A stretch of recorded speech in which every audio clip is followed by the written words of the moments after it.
Good morning, ladies and gentlemen. Welcome back. It's Mr. Chen. Sorry for the delay of the material. We're heading forward towards our geometry unit in grade 9 math, MPM1D, MPM1D3. Hopefully got a chance to see what we're trying to do. Hopefully this whiteboard on Zoom will record properly again. And so let's go through some things that you need to know for this unit. Hopefully this video won't take me too long. As always, feel free to refer to the CEMC courseware material, your textbook, and or you can email me if you have any questions or concerns about the stuff. In grade 9, we're looking at geometry angles that you've kind of learned in middle school or in elementary school. So really quickly, we're not going to be using the device called the protractor, rather using our understanding by using some armchair mathematics. And so just really quickly, what we have here is an angle. And sometimes we use like a letter. This is called theta. It's a Greek letter.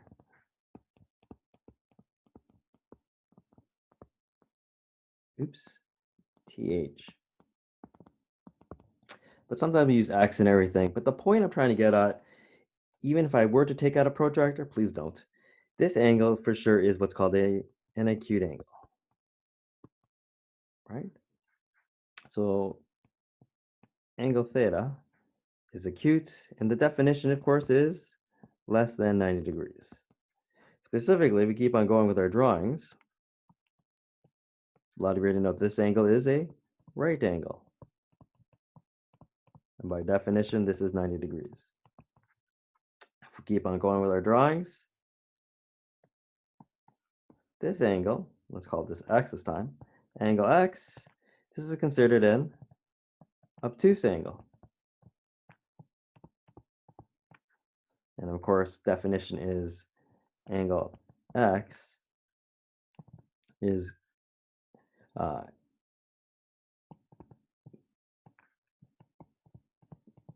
it's less than 180 degrees, but greater than 90. Okay?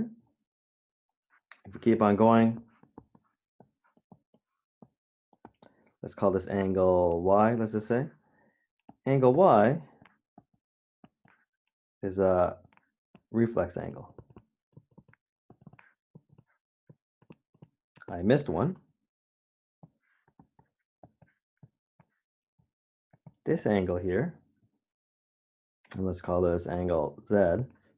Angle z is called straight angle, and it's 180 degrees. And the last but not least, the weirdest one, when we go all the way around, this is known as 360 degrees. So now that we got the angles out of the way,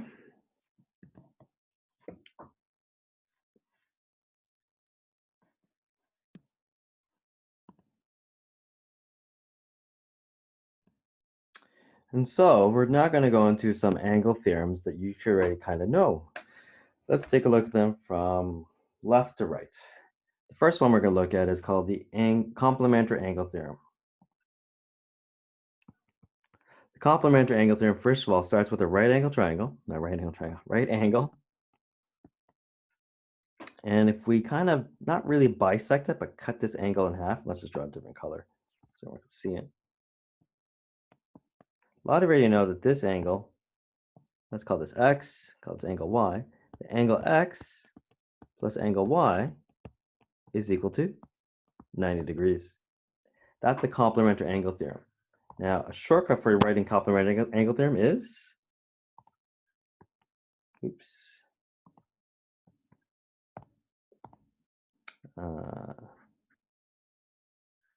sorry, ladies and gentlemen, is CAT. CAT. That's the short form that you're more than welcome to use. By all means, you can write everything out, but I think CAT's okay. Next, we move on to our supplementary angle theorem. Basically, it's related to straight angle. Let's just redraw it again. And again, let's use a different color to show you. Many of you know that if this is angle x and that's angle y, in this example, angle x plus angle y is equal to 180 degrees. And again, it doesn't have to be bisected. Bisect means to cut exactly in half. But we can definitely have more angles that come out. So just be aware of that. The opposite angle theorem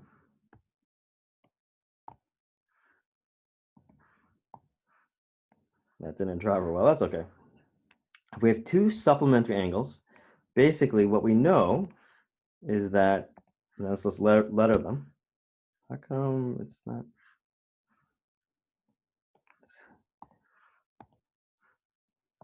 I am having difficulties. Let's call this A, B, C, and D, these angles respectively. What we can say is that angle A is equal to angle C, and angle B is equal to angle D. Finally, on this just momentary lesson, angle sum of a triangle theorem. Oh, and I forgot to put some short forms for you. Supplementary angle theorem, I think a lot of you know. You can use the short form SAT. Opposite angle theorem, you could definitely use OAT as the justification or for the reasoning. Angle sum of a triangle theorem, I like using ASTT. Other teachers might use this, SATT. The reason why I don't like this one is because it looks kind of like the one above, supplementary angle theorem. So I don't like this. And the reason why is because some teachers teach it as the sum of the angle theorem, sum of the angles of a triangle theorem. I don't like this. That's why I like this one. Angle sum of a triangle theorem. Anyways, let's draw any kind of triangle. In this case, this is probably a scaling triangle. And a lot of you know that angle A plus angle B plus angle C is equal to 180 degrees. There are a variety of triangles that we can look at.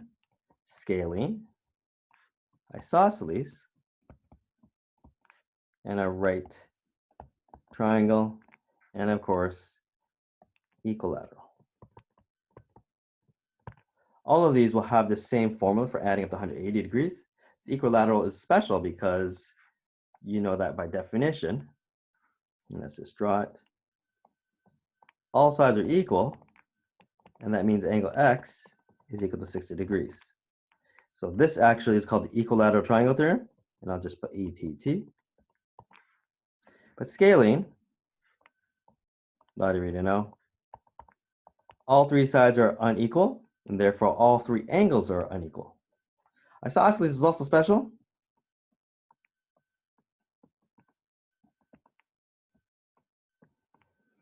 Angle A equals angle B because they're base angles, and this is the isosceles triangle theorem. And the right triangle, a lot of you already know, looks like that.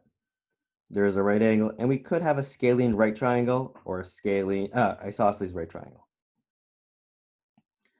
Let's just clear the screen. The last one I have to review here before I stop recording is the exterior angle theorem. Exterior angle theorem, notice we have a triangle, and this angle C is outside of the angles, meaning outside, exterior. Notice the angle A and angle B are inside. They're kind of like opposites. Basically, the rule of thumb for this is angle A plus angle B is equal to angle C. And the short form for this is the exterior angle theorem. EAT. Our last one that we're going to do, I think a lot of you know, angle sum of a quadrilateral theorem. And so the short form for this is ASQT. And we can take any quadrilateral. And a lot of you know, I think what we're going to do is call it angle W, X, Y, and Z. A lot of you know that angle X plus angle y, whoops, I forgot angle w. Angle w plus angle x plus angle y plus angle z equals 360 degrees. So I think you have almost everything. Nope, there's one more. I forgot one more. Let's take a look at a quadrilateral or any polygon.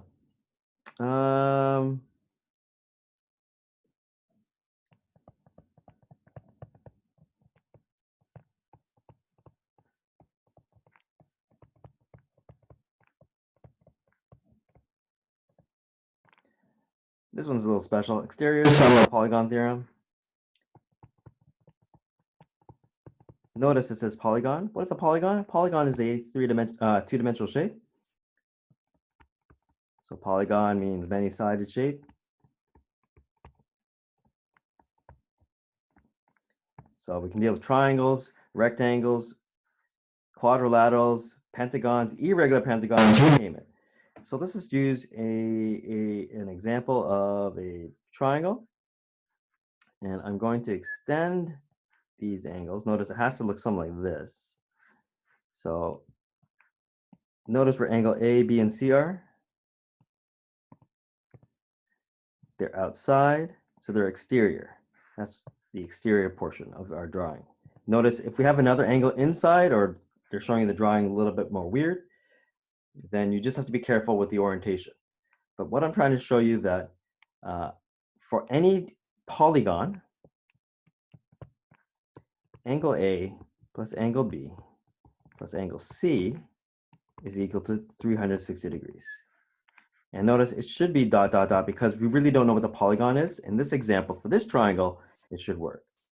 The proof is, really quickly in the small section here of the screen, let's take that equilateral triangle.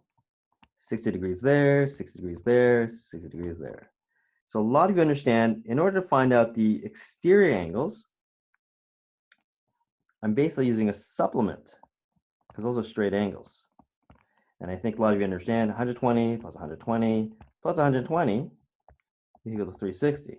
Now some of you might be saying, so what? So let's just prove it one more time really quickly with a regular quadrilateral, in this case a square.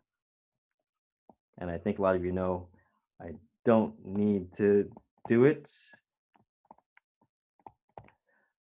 any further, but a lot of you already know that those exterior angles, and again, notice it has to be only one portion, so it has to be that kind of drawing. So just be aware how it's written.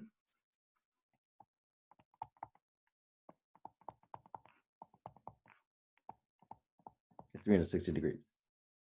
Okay, hopefully that was quick enough for a lot of you to get started on the worksheet.